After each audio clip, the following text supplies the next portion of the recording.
Olá, estamos de volta para a nossa 21ª aula do curso de Metrologia.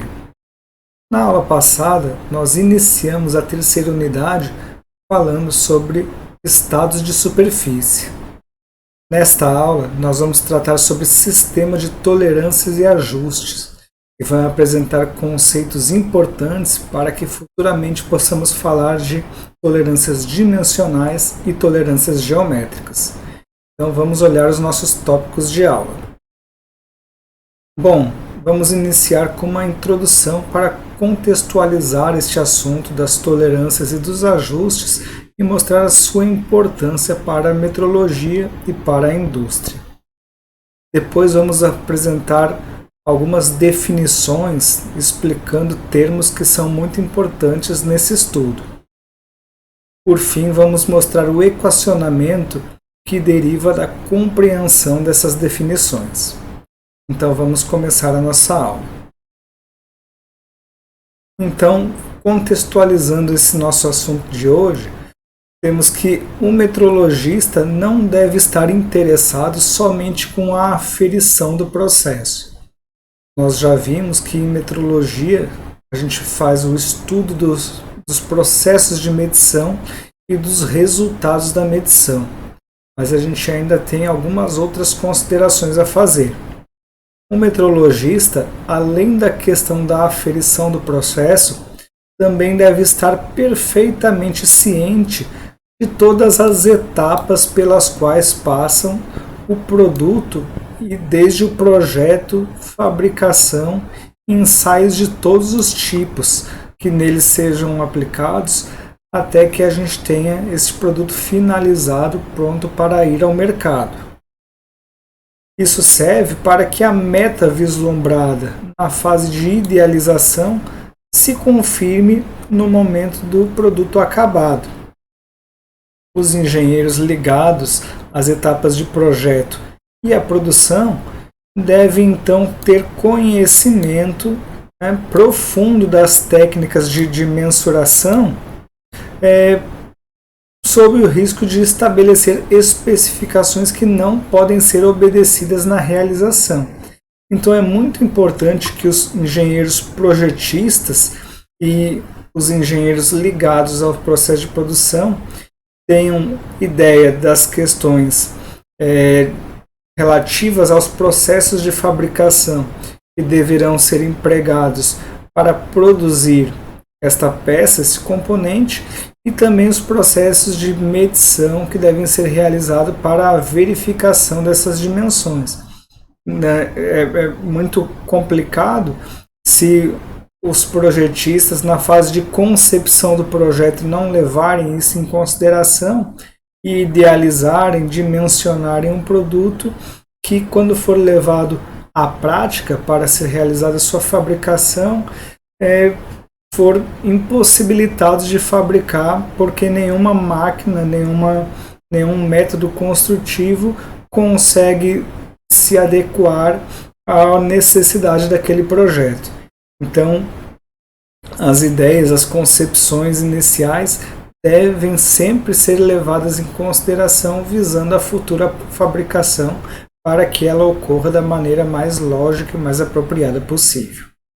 Continuando então, nos processos de fabricação, é impossível obter peças e sistemas mecânicos que sejam exatamente iguais. Nós já vimos isso, né? Isso ocorre porque a gente já sabe que existem vários tipos de erro que influenciam no nosso processo para causar incerteza aos resultados de medição, né? Então, como o nosso resultado de medição sempre vai ter uma dúvida relacionada, sempre vai ter valores de incerteza, então a gente não consegue pegar uma linha de produção de determinada peça, determinado produto e fazer com que todos eles saiam exatamente com as mesmas medidas. Então os parâmetros envolvidos durante a fabricação contribuem de forma significativa para que haja variações entre as dimensões especificadas na fase de projeto e as dimensões efetivamente obtidas com o produto finalizado. A impossibilidade de se obter peças de mesma dimensão se deve a alguns fatores, os quais alguns deles nós já conhecemos de aulas passadas e outros novos estão aparecendo. Então podemos listar a máquina ferramenta utilizada, a fixação e centragem da peça na máquina, vibrações, falta de rigidez da peça ou da máquina, desgaste da ferramenta de corte, erro de leitura do operador e etc. Então vimos que dentro desses fatores nós temos listados aí representantes dos diversos erros que já estudamos, né? Sejam sistemáticos, aleatórios ou grosseiros. Vamos passando para frente. Então esses fatores e muitos outros fazem com que a gente precise admitir uma certa discrepância entre a dimensão nominal, a dimensão de projeto, a dimensão especificada na planta e a dimensão efetiva ou real que é a obtida após a fabricação da peça. A gente precisa admitir uma certa discrepância, uma certa diferença entre esses valores para que a gente consiga que essas peças ou esse lote de peça produzido atinja um certo fator, né, que seja admitido como correto em relação às suas dimensões e que possa ser levado ao mercado, já que a gente sabe que a gente nunca vai conseguir obter em todas essas peças, em todos esses lotes de peças, as mesmas medidas com todas as casas decimais iguais. Então a gente precisa admitir uma certa variação entre essas casas decimais aí. Então, o erro dessa dimensão efetiva obtida vai depender da resolução do instrumento que está sendo utilizado nessas análises, nessas medições. A discrepância admissível para essas medidas será maior ou menor dependendo da aplicação da peça. Se for uma peça mais delicada para uma aplicação de maior responsabilidade, então essa discrepância vai precisar ser menor, a gente vai ter mais restrição em relação a essas dimensões. Se for uma peça que vai se aplicar a algum sistema mais robusto, ela pode ter uma discrepância maior entre seus valores. E aí a gente pode citar, por exemplo, diâmetro externo de uma polia, diâmetro interno de um mancal, peça que trabalha associada a outra com precisão, como por exemplo o eixo rolamento. Essas aplicações necessitam de uma certa discrepância entre as dimensões nominal e a dimensão efetiva ou real que sejam mais estreitas.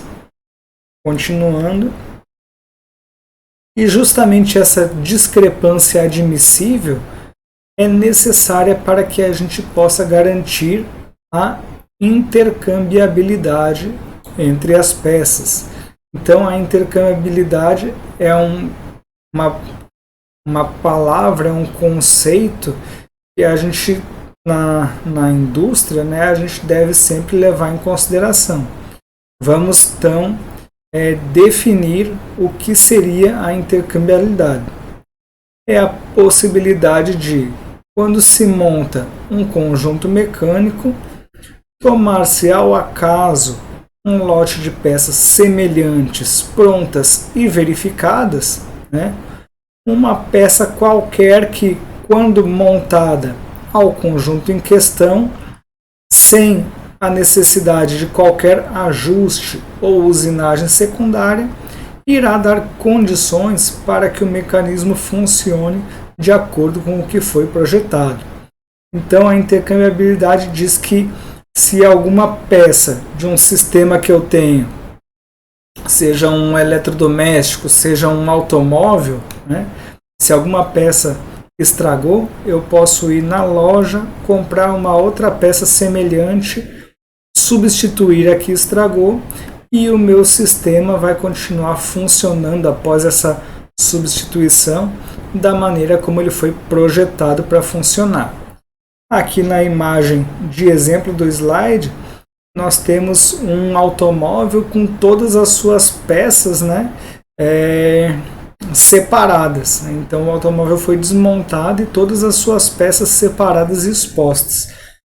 Todas essas peças, se alguma apresentar defeito, estragar e não tiver conserto, pode ser comprada separadamente e substituída no automóvel, né? Desde faróis, banco, né? Partes de motor, tudo mais. E isso só é possível graças ao conceito da intercambiabilidade. Continuando, agora vamos começar a apresentar o que virá pela frente, né? Algumas questões que são necessárias para o entendimento das definições que virão a seguir. Então, um sistema ISO de tolerâncias e ajuste é relativo às tolerâncias para dimensões de peças uniformes e os ajustes correspondem à sua montagem. Para simplificar essa questão, e a maneira de se relacionar às várias peças possíveis de serem montadas uma na outra, então, para simplificar isso, somente as peças de seção circular são previstas explicitamente. No entanto, tudo que se diz respeito desse tipo de peças aplica-se integralmente a todas as peças uniformes. Então, para fins mais didáticos, simplificam-se os exemplos em relação a essas peças. E aí a gente tem, em particular, os termos furo e eixo, que vão ser muito importantes para a gente a partir de agora. Furo e eixos são termos convencionalmente utilizados para designar características internas ou externas de uma peça qualquer, seja largura de um rasgo, espessura de uma chaveta, etc.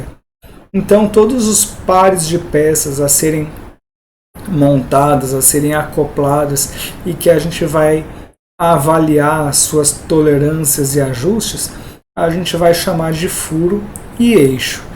Aqui na imagem do slide a gente tem alguns exemplos de pares furo e eixo, né?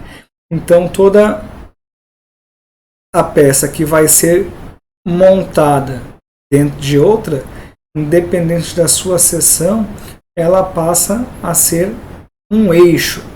E toda a peça que irá receber este eixo, a gente vai chamar de furo.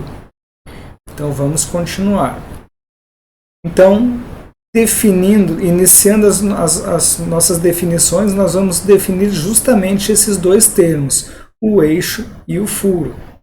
Então, o eixo é um termo convencionalmente aplicado para fins de tolerância e ajuste, como sendo qualquer parte de uma peça cuja superfície externa é destinada a alojar-se na superfície interna de outra.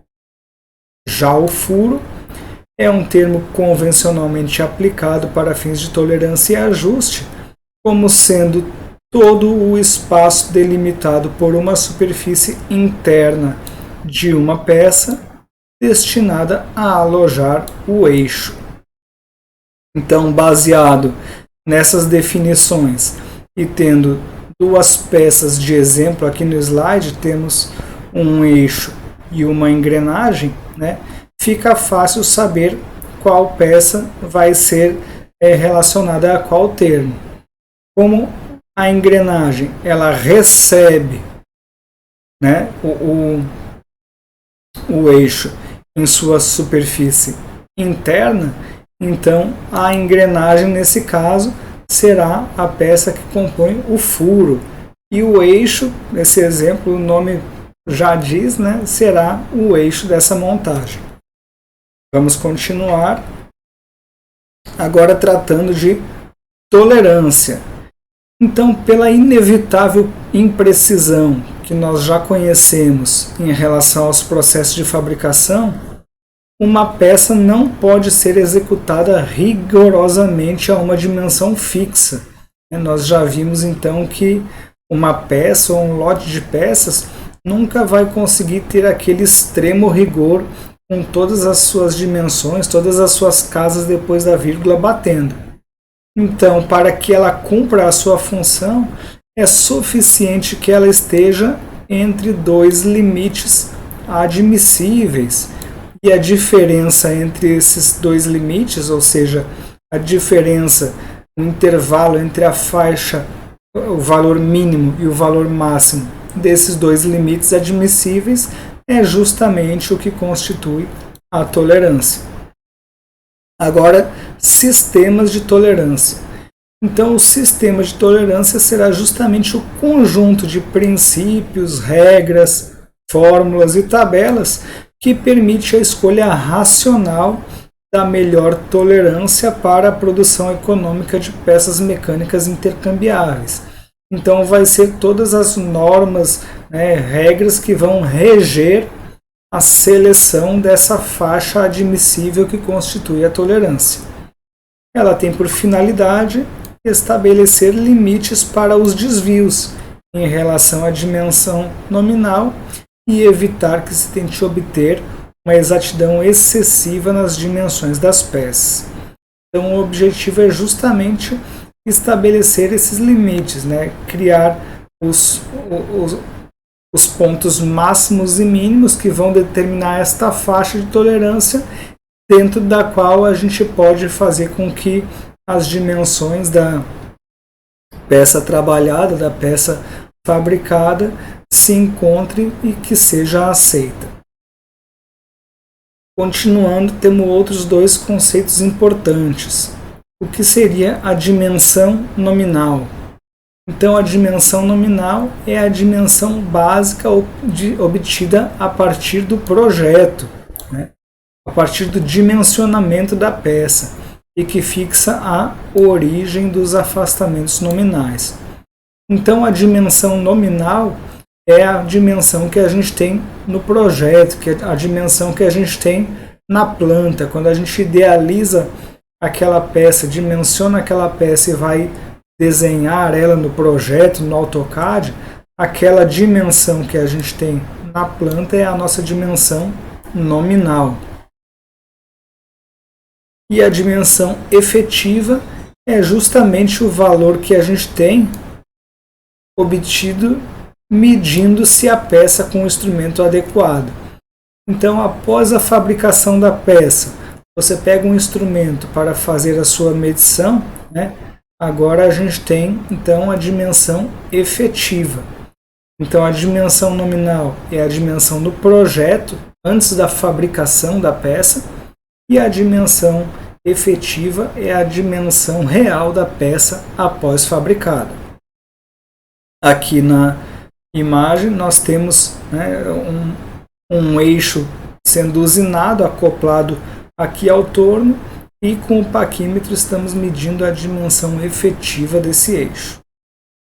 Continuando, agora que estamos falando de dimensões, vamos estabelecer os limites dessas dimensões. Então, as dimensões limites vão ser justamente os valores máximos e mínimos admissíveis para uma dimensão efetiva. Então, dentro das dimensões limite, nós temos a dimensão máxima e a dimensão mínima.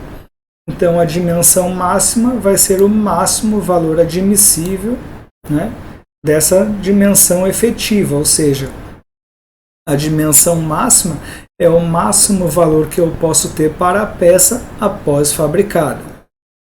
E a dimensão mínima é o mínimo valor admissível da dimensão efetiva, ou seja, é o mínimo valor que eu posso ter na dimensão efetiva, na dimensão da peça após fabricada. Nas imagens desse slide, nós temos alguns exemplos, relacionando as peças que compõem o eixo e as peças que compõem o furo. Essas faixas azuis para o eixo e verde para o furo são justamente as tolerâncias, ou seja, o intervalo admissível entre as dimensões limite. Se nós formos pegar através a análise com base nessa linha de referência, né? Então nós temos a dimensão mínima admissível para esse eixo e a dimensão máxima admissível para esse eixo. Essa faixa azul é justamente o intervalo, né, entre a dimensão mínima e a dimensão máxima. Então esta é a nossa tolerância para o eixo. No furo a mesma coisa. Nós temos a dimensão mínima estabelecida para o furo e a dimensão máxima estabelecida para o furo. O intervalo entre os valores máximos e mínimos admissíveis é justamente a nossa tolerância, certo?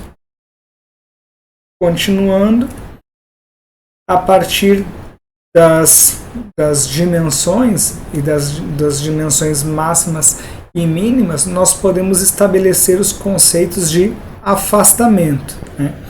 Então, afastamento nominal ou simplesmente afastamento vai ser justamente a diferença entre as dimensões limite e a dimensão nominal.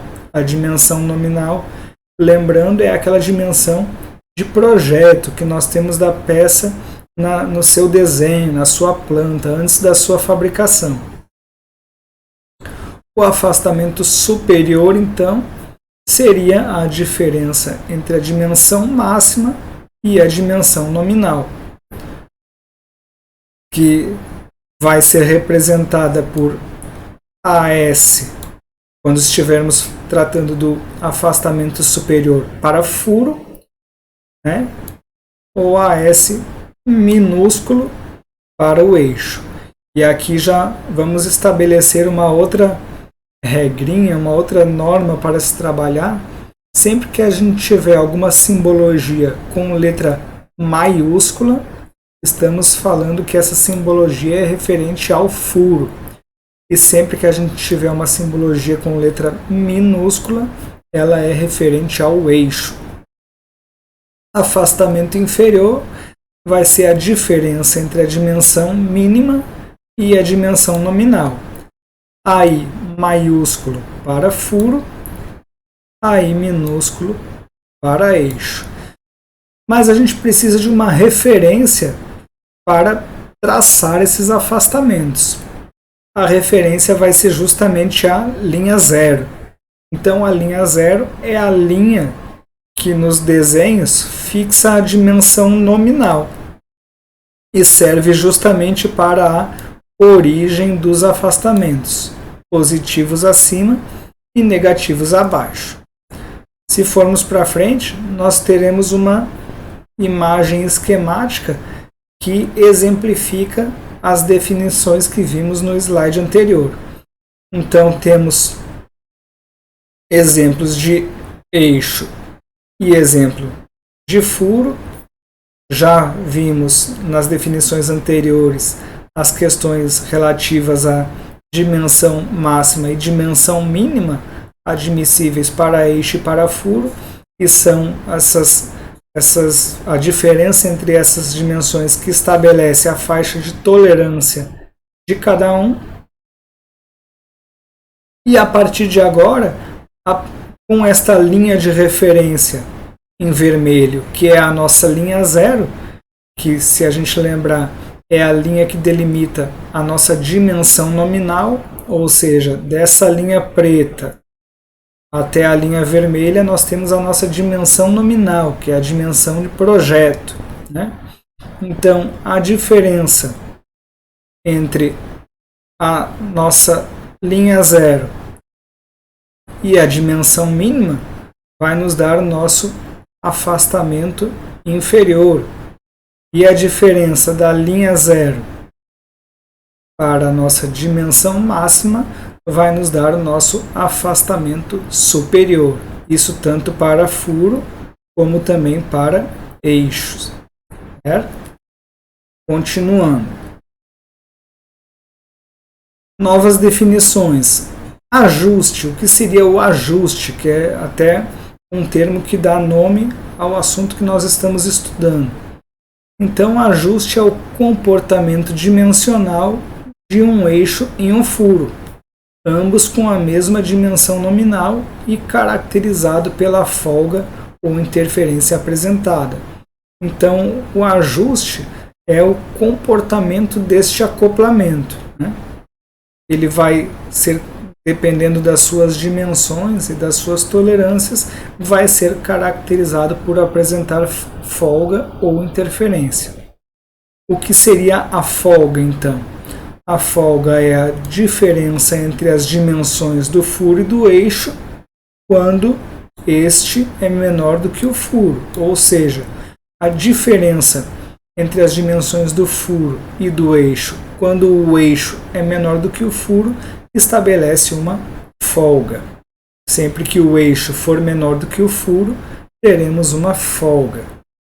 Então, um ajuste com folga será aquele ajuste em que o afastamento superior do eixo é menor ou igual ao afastamento inferior do furo.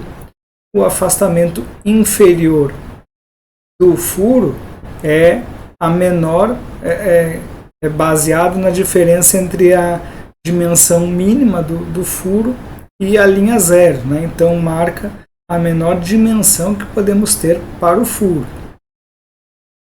E o afastamento superior do eixo marca a maior dimensão que podemos ter para o eixo.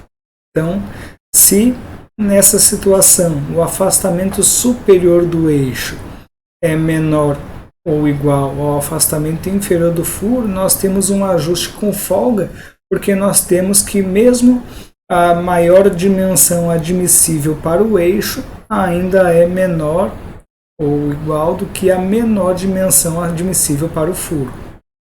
Continuando, então, dependendo dessas dimensões e dos limites de tolerância, nós podemos ter uma folga máxima e uma folga mínima. A folga máxima, então, é a diferença entre as dimensões máxima do furo e mínima do eixo, quando o eixo é menor do que o furo. E a folga mínima, então, sendo a diferença entre as dimensões mínima do furo e máxima do eixo, quando o eixo é menor do que o furo. Temos aqui no exemplo a peça que compõe o eixo com a sua faixa de tolerância, que é a diferença entre as suas dimensões mínima e máxima, e o furo com a sua faixa de tolerância também, que é a diferença entre as suas dimensões máxima e mínima. Teremos uma folga máxima ou uma folga mínima, dependendo das dimensões efetivas que o furo e o eixo tiverem após a sua fabricação. Continuando, assim como temos a folga, nós também podemos ter a situação de interferência, que vai ser o contrário da folga. Então, a interferência é a diferença entre as dimensões do eixo e do furo, quando o eixo é maior do que o furo. E o ajuste com interferência, então, será aquele ajuste em que o afastamento superior do furo é menor do que o afastamento inferior do eixo. O que vai nos dar também os conceitos de interferência máxima e interferência mínima. Assim como para o caso da folga, nós tínhamos a folga máxima e a folga mínima. Então, a interferência máxima vai ser a diferença entre as dimensões máxima do eixo e mínima do furo, quando o eixo é maior do que o furo. E para a interferência mínima, nós temos a diferença entre as dimensões mínima do eixo e máxima do furo, quando o eixo é maior do que o furo. Então, mais uma vez, nós temos a representação do eixo com a sua faixa de tolerância e o furo com a sua faixa de tolerância. Porém, agora vemos que o eixo é maior do que o furo, né? Então, para essa situação, teremos uma interferência. Resta saber se essa interferência vai ser máxima ou mínima, o que vai ser resolvido através dos afastamentos desses dois componentes, né?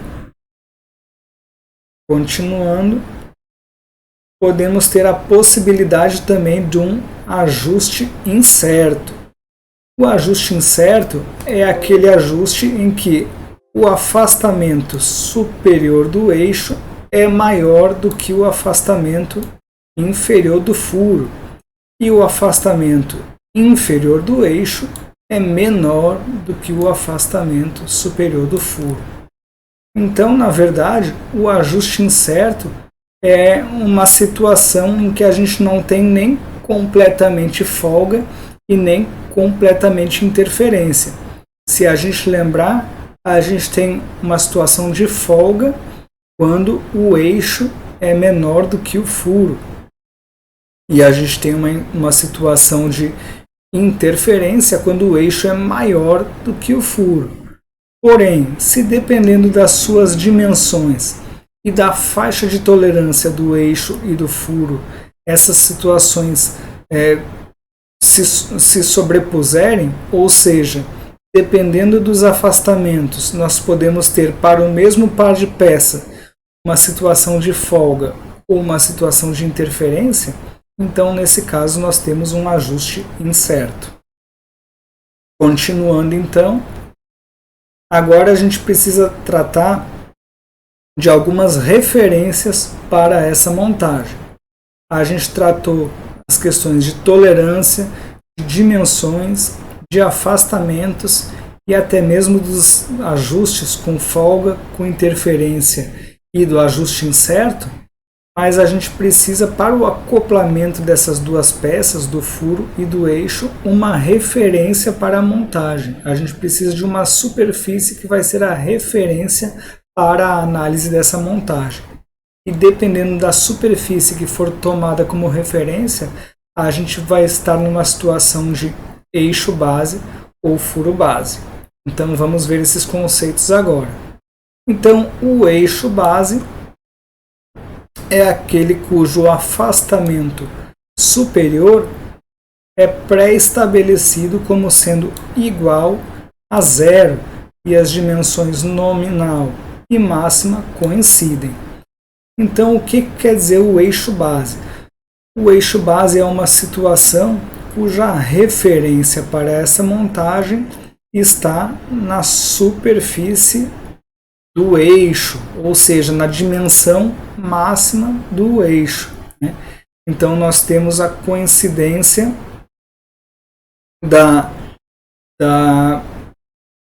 do afastamento superior do eixo com a nossa linha zero, que é aquela linha que delimita a nossa dimensão nominal. Se o afastamento superior coincide com a nossa linha zero, então significa que o afastamento superior é zero, uma vez que o afastamento superior, por definição, é a diferença entre a dimensão máxima e a linha zero. Se o afastamento superior, ou seja, a dimensão máxima e a linha zero coincidem, então nosso afastamento superior do eixo é igual a zero. Continuando, temos o furo base. O furo base é aquele cujo afastamento inferior é pré-estabelecido como sendo igual a zero e as dimensões nominal e mínima coincidem. Então agora nós temos, para o caso do sistema furo base, uma condição em que o afastamento inferior do furo é igual a zero, ou seja, a linha zero coincide com a dimensão mínima deste furo. Se o afastamento inferior é a diferença entre a dimensão mínima e a linha zero, quando temos a mesma posição da linha zero e da dimensão mínima para o furo, então nós temos que o seu afastamento inferior é igual a zero.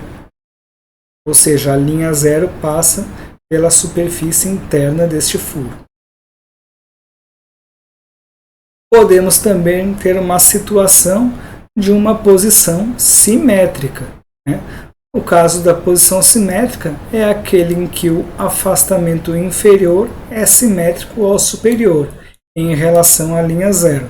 Ou seja, a linha zero, que é a linha que demarca a dimensão nominal, ela vai passar pelo meio da faixa de tolerância do furo e do eixo, né? Assim nós temos então uma simetria dos afastamentos superior e inferior em relação à linha zero. Assim a gente pode estabelecer que o afastamento superior do furo é igual ao afastamento inferior do furo, né? O simétrico oposto, né? Então o afastamento superior do furo é igual a menos o afastamento inferior do furo, assim como o afastamento superior do eixo é igual a menos o afastamento inferior, ou seja, é igual ao seu simétrico oposto também. E agora, para concluir esta aula, nós trazemos alguns equacionamentos que derivam dessas definições que nós vimos durante a aula toda.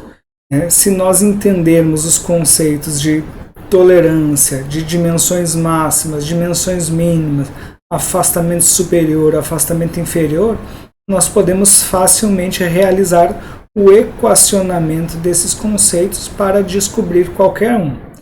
Então, nesses últimos slides aqui nós temos os equacionamentos. Primeiro referente ao sistema furo-base, tratando do eixo e tratando do furo, sempre com o croquis de todas essas definições em um diagrama esquemático para ficar mais fácil a compreensão do equacionamento, e também do sistema eixo-base, tratando de equacionamentos para o eixo e para o furo, também sempre com o croquis para a gente melhor compreender, né, o que as equações estão resolvendo, que dimensão está sendo encontrada e quais são as outras dimensões e os outros termos que fazem parte deste equacionamento.